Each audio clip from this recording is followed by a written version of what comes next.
There's a prayer you don't say out loud anymore. You still pray, that's not what I mean. But there's one specific thing you used to ask for by name, out loud, with your whole chest. And somewhere along the way you started saying it quieter, then just in your head, then barely at all. Not because you stopped believing, because saying it again started to hurt. You know the pause I'm talking about, the one before you open the banking app. Your thumb hovers. You already know roughly what it says. You open it anyway, and there it is, and you close the phone and go back to whatever you were doing like nothing happened. That pause is where you've been living. So let me ask you something before we go any further, and I want you to actually sit with it instead of skipping past it. What if the thing you've been waiting for has already started moving, and it just isn't showing up in the shape you've been watching the door for? Stay with me, chosen one. In the next few minutes, I'm going to walk you through 3 signs that a delayed blessing has started to move in someone's life. Real ones, not vague ones. I'm also going to show you the one quiet habit that can slow the whole thing down even after it starts. And near the end, I'll tell you why your season took longer than the people around you, because I know you've wondered that, and I know you've never said it to anybody. But first, here's the part that reframes everything else. What you asked for may not be arriving as a gift. It may be arriving as a door. And people waiting for a gift walk right past doors every single day. Let's start with what you've actually been carrying, because I don't think anybody has named it for you in a while. You've been carrying a sealed letter, not paper, a prayer. The same one written and folded and handed up, then written again the next morning because you weren't sure the first one landed. You've rewritten it so many times the words have gone smooth, like a coin that's been in a pocket for years. Please, just let something open, and in the meantime, you worked. Let's be honest about that. You got up on mornings when your body was begging you not to. You took the shift nobody thanked you for. You've done math in the grocery aisle that would impress an accountant. You've said, "I already ate," more than once when you hadn't. You've heard a sound in your car for 4 months and you're still pretending you don't hear it. There's a tooth you're not dealing with. That's the pain we're starting from, not laziness, not failure. You've been faithful in a season that hasn't shown you anything back yet, and those 2 things feel identical from the inside, even though they're completely different. Heaven knows the difference. I want you to know it too. Now the second thing, the one you haven't told anyone. Somewhere in all this waiting, you started quietly wondering if you're the problem. You'd never say that out loud, but it got in. It got in the way. Cold air gets into a house through a window. Somebody left cracked. You saw someone else's announcement, the keys in their hand, the new car in the driveway, the engagement post, the "We finally did it" caption. And you were happy for them, genuinely happy. You typed the congratulations and you meant it. And then you sat in your car for a little longer than you needed to before you drove home. Why not me? That question isn't a sin. That's just what an honest heart sounds like when it's tired. Here's what I want you to hear. And if you remember nothing else from this message, remember this one. Being tired is not proof that your faith failed. You didn't lose your faith. You spent it. There's a difference between a lamp that went out and a lamp that's been burning so long the oil ran low. One of those needs replacing. The other one just needs filling. Yours is the second kind. I'd bet everything on that. Which brings us to the question underneath this whole message. Hold on to it, because I'm going to answer it. And I'm going to answer it before the end and not dangle it in front of you. If the answer was always coming, why did the quiet last this long? I'm not asking that to sound deep. It's a real question, and it deserves a real answer, because it isn't that you were forgotten. It isn't punishment. And it isn't that somebody with better faith got in line ahead of you. That's not how any of this works. Maybe the quiet wasn't empty. Maybe something was getting built in there that couldn't have been built while everything was loud. We'll get to what that was. But it won't land right until you see the first sign And the first sign is the one almost nobody expects. It isn't money, it isn't a phone call, it isn't a name lighting up your screen. The first sign shows up somewhere nobody else can see. Before that though, one more thing about the door. There are two kinds of closed doors, and from the outside they're identical. You knock, nothing happens, and the silence sounds exactly the same. Either way, one kind is a no, the other kind is a door that isn't finished being built yet. Think about what you were actually asking for. You weren't asking for a little bump. You were asking for something big enough to change your whole week, your whole year, enough to stop the math, enough to say yes to your kid for once without doing that fast calculation in your head first. Something that size doesn't get answered with a coin, it gets answered with a road. And roads take time to show up. You've driven in real fog before. Early morning, the kind where the world just ends 30 feet in front of your headlights. Here's what's true about that drive. The road was there the whole time. Every mile of it. Already built, already paved, already going somewhere. You just couldn't see past 30 feet, so you drove 30 feet. And then the next 30 appeared. And you drove those. The fog never meant the road was missing. The fog only ever told you what you could see. Now this next part is uncomfortable, so I'll say it gently. Some of what looked like rejection may have been protection. A few of those doors would have opened into rooms you weren't standing steady enough to be in yet. That's not an insult. Money doesn't fix people. Money makes people more of whatever they already are. If a large opening had landed on you while you were in full survival mode, exhausted with certain people still attached to your life, some of it would have gone toward fires that were going to light again the next month anyway. So the delay didn't hold your answer back. It built the hands that could hold it. That's the beginning of the explanation, not the whole thing. Because before a door opens around you, something moves inside you first, and that internal shift is sign number one. Here it is. The desperation loosens, not the wanting. The desperation, you still need this, that hasn't changed. But at some point recently, maybe a few weeks back, maybe last Tuesday, you noticed you weren't gripping it the same way. You went a whole afternoon without running the scenario in your head. You stopped refreshing. You stopped checking that one inbox, that one account, that one person's profile 12 times a day. And you probably read that as giving up. It wasn't. That was your hands letting go of the rope so they'd be free for something else. Peace that shows up before the proof does is one of the most misread experiences a person can have. It feels wrong. It feels like you stopped caring, like you're being disloyal to your own prayer. So people panic and grab the rope again and call that faith. Most of the time it's fear wearing faith's jacket. Real faith can breathe. Real faith can go to sleep. Real faith can put the thing down for a night and pick it back up in the morning without assuming it vanished. There are smaller versions of this sign too. Look for them. Things that used to knock you sideways now sting for 10 minutes instead of 10 days. You catch yourself noticing when a conversation is draining you while it's happening in real time.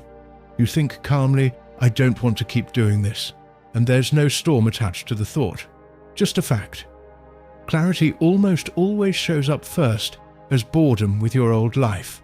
That's the lamp getting relit. It doesn't happen like lightning. It happens like sunrise. Slowly from the edges until you look up and realize you can see the whole room and you couldn't an hour ago. So sign 1 is peace. Sign 2 is movement. And sign 2 is the one people write off as a coincidence about 9 times out of 10. I'll get you there in a second. But first, I need to stop and say something to you plainly, because you've been holding a lot while listening to me talk. My beloved child, you have carried enough. I know what this stretch of road has cost you. I know about the face you fix before you walk into a room. I know how many times you've said, I'm good, because the real answer would have taken 40 minutes, and you weren't sure anybody had 40 minutes for you. I know about the call you made to ask for help, how you rehearsed it, how your voice came out smaller than you wanted it to, how you laughed at the end to make it less awkward. I know you skipped the wedding and blamed the drive. I know you told your kid not this month, buddy, but soon, and you meant it, and something in you cracked a little when you said it. I know you've prayed in a parked car with the engine off, in a bathroom with the water running so no one would hear. I know you've prayed the kind of prayer that has no words in it at all, just a long breath out and one name. Not one of those went unnoticed, not one. You weren't doing faith badly, you were doing your best with the strength you actually had, in a season that asked more of you than it had any business asking. And you're allowed to rest without that meaning you quit. Rest isn't surrender, it's maintenance. Nobody looks at a bridge getting inspected and says the bridge gave up. So do this with me. One real breath. Let your shoulders come down from around your ears, where they've been living rent-free since about March. There, that's not nothing. That's your body remembering it's allowed to not be braced. Okay, let's talk about what's been moving around you. Sign 2 is external, and it's almost always too small to look impressive. Something moves in a place that hasn't moved in a long time. A name comes back around. Someone you haven't talked to in a year texts you out of nowhere. A conversation you assumed was going nowhere ends with a sentence you didn't expect. Actually, send me what you've got. Let me ask somebody, how much would you charge for that? A stuck process takes one step. A form gets approved, a wait list moves, a payment that's been floating in limbo finally clears. Somebody mentions an opening casually, like it's nothing, while you're both standing in a parking lot. It will feel like nothing. That's the part I need you to catch. Big openings almost never announce themselves. They show up as small, unimpressive motion in a spot that was frozen solid. And after 11 months of frozen, motion of any size is information. There's a second version of this sign and it's less pleasant, but it counts just as much. A pattern gets exposed. Somebody's behavior finally becomes readable. The one who only calls when they need something. The arrangement that always costs you more than it returns. The commitment you keep honoring that nobody else has honored in 2 years. And you see it plainly without even getting angry, and you think, oh, it's been like this the whole time. That's part of the opening too, because an opening you can't afford to walk through isn't much of an opening. Sometimes the first thing that has to move isn't money coming in, it's a leak getting found. So sign 1 and sign 2 connect. The piece came first, so you'd be steady enough to notice the movement instead of panicking through it. But there's a detail in between them that most people miss completely, and it's the whole reason some people get an opportunity and nothing changes. Ask yourself what actually happens when a small opportunity lands in front of an exhausted person. Usually one of two things. Option 1, they wave it off. Too small, that won't fix anything. I needed a miracle and this is a side door. So they let it go by and keep waiting for something that matches the size of their pain. Option 2, they grab it so hard they crush it. They over-explain, they overgive, they say yes to terms they should have asked about, because underneath it, they're convinced this is the only thing that's ever coming.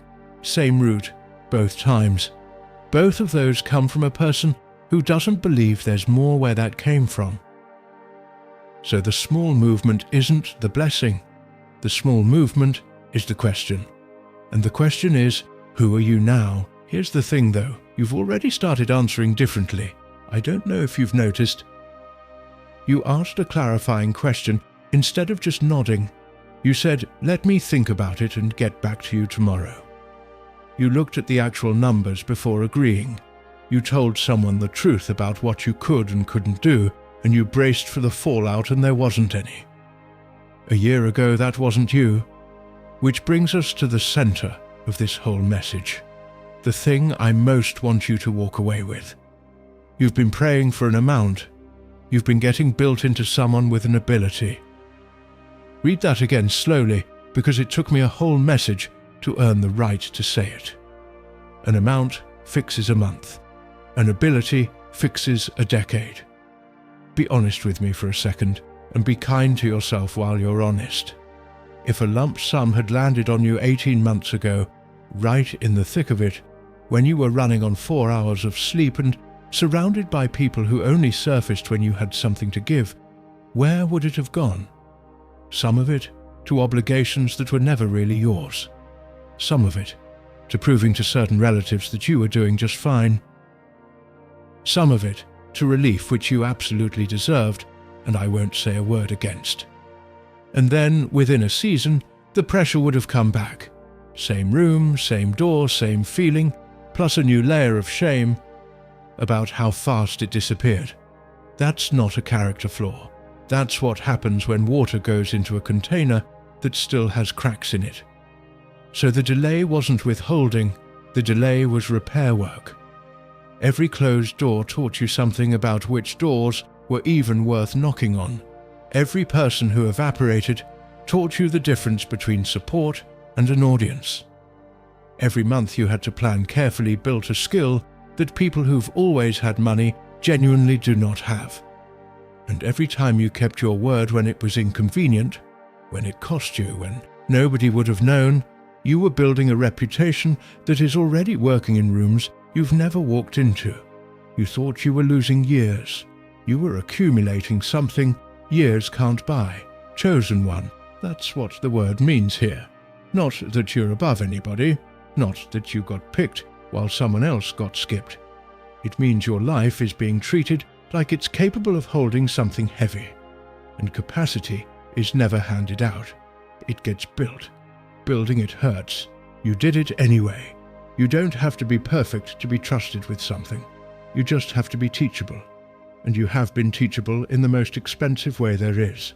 Now let's talk about the one thing that can still slow this down, because I promised you that, and I keep promises. There's a pattern running underneath your life and it needs a name. Named patterns lose most of their power immediately. That's just how it works. Here it is. You've been treating scarcity like it's your identity instead of your circumstance. Watch how it shows up. You apologize for asking. Not for asking too much, for asking at all. You take the smaller piece automatically and call it being easy to work with. You name a price and then talk yourself down before anyone even reacts. You say yes to things that drain you because saying no feels like risking the little bit you've got. Basically, you shrink first so nobody gets the chance to shrink you. And I want to honor that because that habit protected you. In a hard season, being small and agreeable is a legitimate survival strategy. It kept the peace, it kept the doors from slamming, it kept the relationships intact when you couldn't afford to lose anymore. But what protected you in the old season is going to limit you in the new one. Because here's what happens when an opportunity finally shows up and meets somebody still living in scarcity. They negotiate against themselves. They take the safe version of the offer instead of the fair one. They stay loyal to an arrangement that stopped being mutual years ago. They keep funding a situation that has never once funded them. And then, when the opportunity doesn't change their life, they decide the blessing wasn't real. The blessing was real, the container was still leaking, and notice something. There's no villain in this story. Nobody cursed you, nobody hijacked your season, there's no shadowy figure intercepting your prayers like mail. There's just a very tired person who got good at making do, who's now being invited to stop making do. Fear will show up again, by the way, right on schedule. It'll arrive at the exact moment the opportunity does, and it will sound completely reasonable. It'll say, stay where it's safe. It'll say, who do you think you are? It'll say, what if you try and it doesn't work and everybody sees? You don't have to win an argument with it. You just have to recognize the voice and move anyway. So let me tell you who's standing here now after all of it. You're somebody who went through a season that took more than it gave and didn't turn cruel. Sit with that, because it's rarer than you think.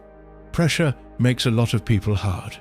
It could have made you bitter or dishonest or careless with other people's feelings. It didn't. You still check on your friend.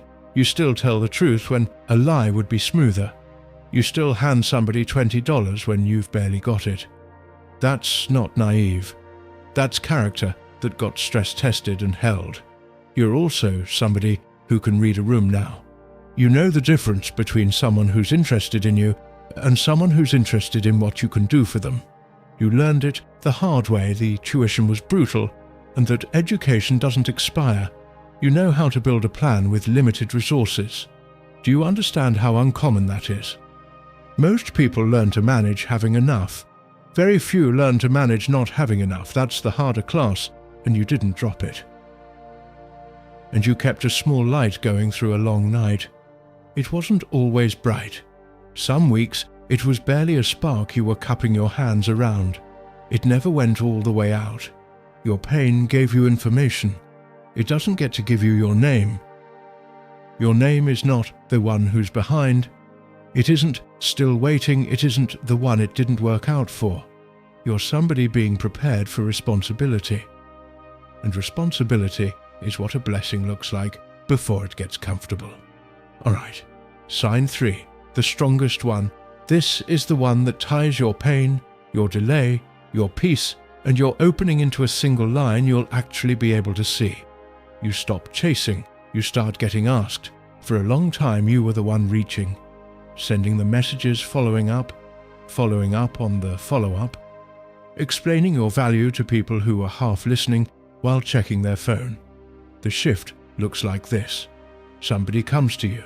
Someone asks if you've got availability. Someone asks what you charge. Someone asks if you know how to do the thing you've quietly been good at for 6 years. Someone says your name in a conversation you weren't even in. It might be tiny at first. One request, one question, one introduction from a person you'd almost forgotten. Pay attention when it happens, because this sign has a signature on it. It usually comes through a relationship you never maintained strategically, not a contact you networked, somebody you were just decent to. And that right there is the connection I promised you at the start. The character you built during the delay is exactly what makes people think of your name. Those years weren't wasted. They were producing the reputation that's now doing work you used to have to do alone, cold, one email at a time. There's a second half to sign 3, so watch for it.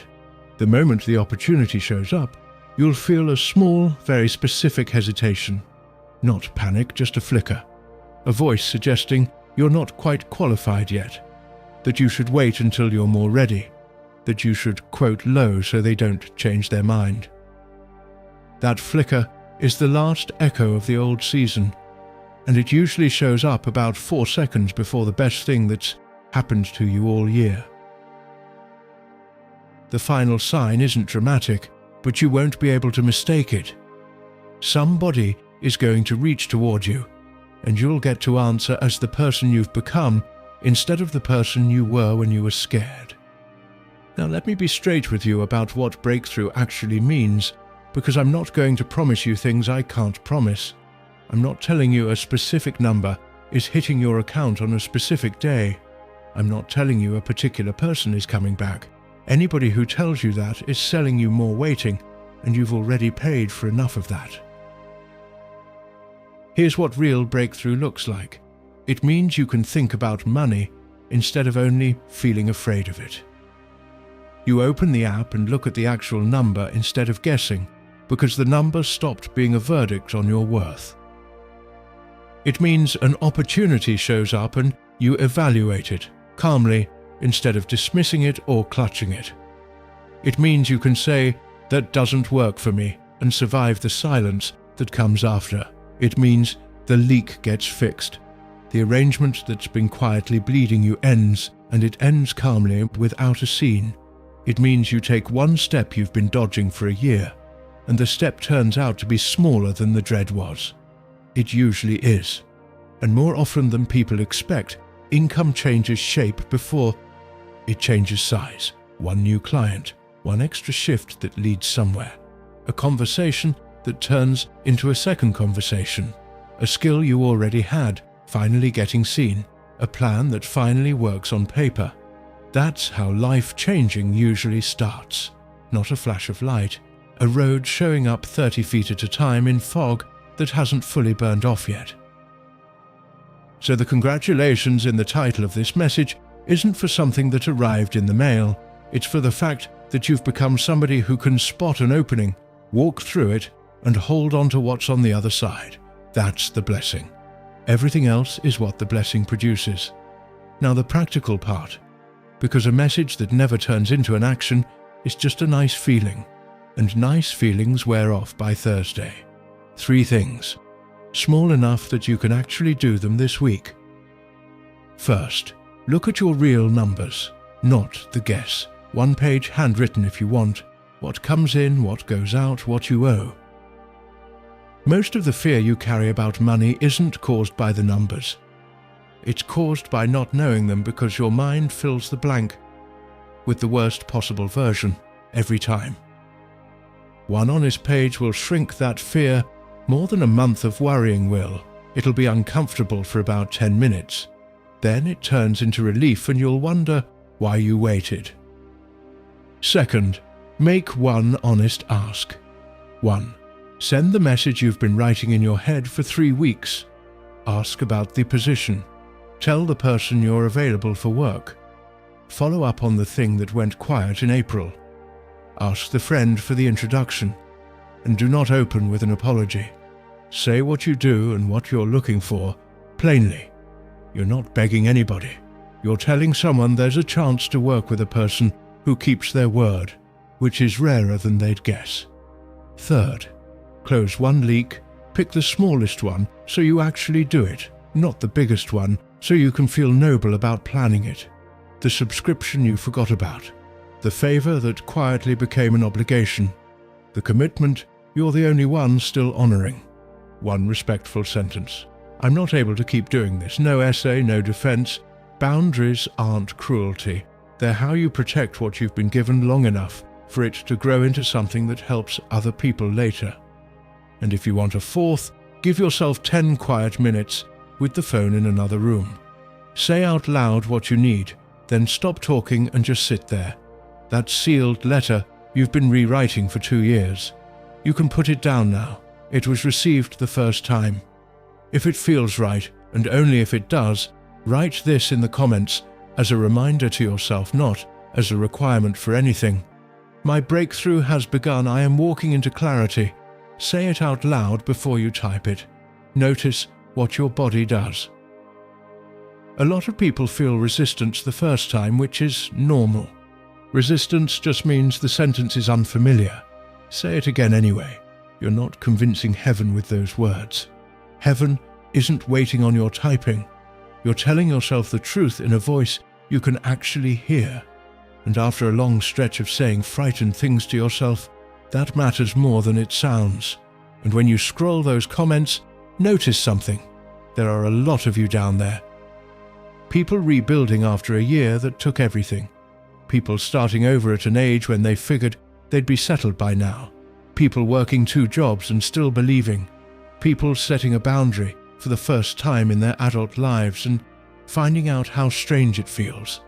People just choosing hope again this morning because the alternative didn't suit them. You're not the only one out here in the fog. There's a whole road full of headlights. Let me pull it all together so you can carry it out in one piece. You've been waiting on a miracle, not out of greed, out of exhaustion. You needed something to crack open so you could take a full breath. The delay wasn't a no, and it wasn't proof you got forgotten. The likeliest explanation is also the kindest one. Something big enough to change your life needed somebody capable of carrying it. And building that person took time that felt, from the inside, like nothing was happening at all. 3 signs tell you it started. The desperation goes quiet and peace shows up before the proof does. Something small moves in a place that's been frozen, and a draining pattern finally becomes visible. And then someone reaches toward you, asks you, recommends you, because the character you built when nobody was watching has started speaking on your behalf in rooms you'll never see. The thing to release is the habit of shrinking before anybody asks you to. It kept you safe once. It's only capping you now. And breakthrough means clarity, capacity, and nerve. Seeing the opening, walking toward it, holding it steady when it comes. My beloved child, you're allowed to hold both things at once. That season hurt you, and it didn't destroy you. You can grieve what it cost and still be grateful for what it made. Nobody's asking you to call the hard years a gift.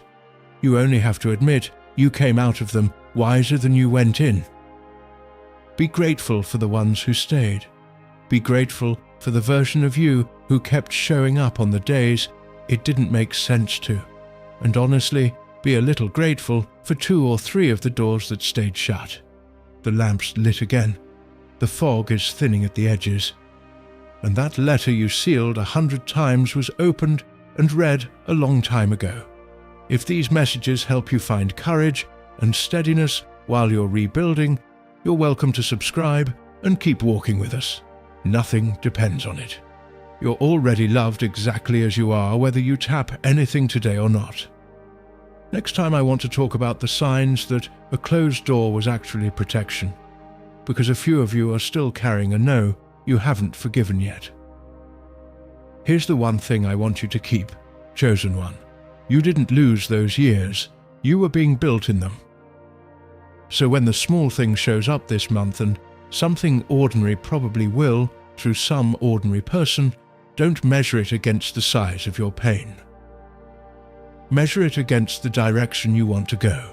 Take the step, ask the question, close the leak, say the honest sentence.